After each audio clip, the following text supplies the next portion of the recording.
having those people around you, you know, whether it's teammates, family members, you know, what can you say to someone who may be struggling in that area about being able to lean on those around you? Yeah, I think one thing is the transparency that it takes sometimes, sharing of our pain. Pain is not a pleasant place, right? But we all experience it, whether it's through tragedy or trauma or just the growth of life. And so our willingness to share that and to encourage each other through those times, because we've all been there. I'd like to believe that God gave me the gift of encouragement. I'm just a naturally positive, optimistic type person. And so I seek out opportunities to do that, but I think we can all be better in being in tune with each other, saying, how are you? How can I help you? And I think that's what makes this world such an amazing place, is we every day have a chance to help someone else through something. That is so powerful. So you talked about going from Wake Forest to Georgia Tech. Mm-hmm. What was that transition like for you? Because you didn't necessarily want to stick in college athletics on the administration side, but you were still doing it. And I know you from Georgia Tech. I've met her. She is a legend, and people talk about you because you came in and you gave it 110%. And so what was that like for you?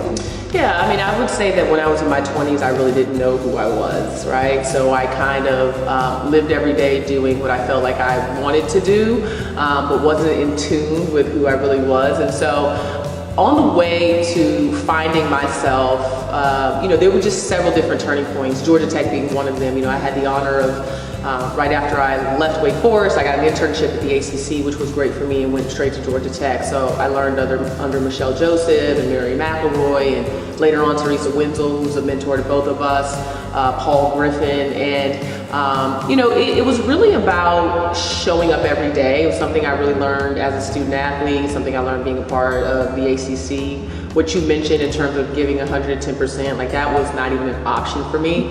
And that's one of the first things I tell student athletes. I'm like, you have a great advantage in this world because we are consistently told every day you show up, no matter how you feel, you play your role. But there was still a process of figuring out what made me unique and how I could sell myself and my brand in a crowded market.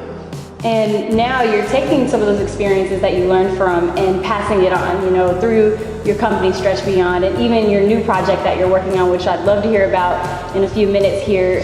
But why did you feel the need to really present those opportunities and that sort of guidance for young student athletes and also female student athletes? Yeah, I'm really passionate about transition spaces, right? Because to me, transition times in our lives are where we are most vulnerable, whether that's going from being a college student to the real world, or that moment that you make up your mind that you want to go from good to great, or I want to go from being an assistant coach to a head coach. Like, those transition spaces are often where we need the most support. And so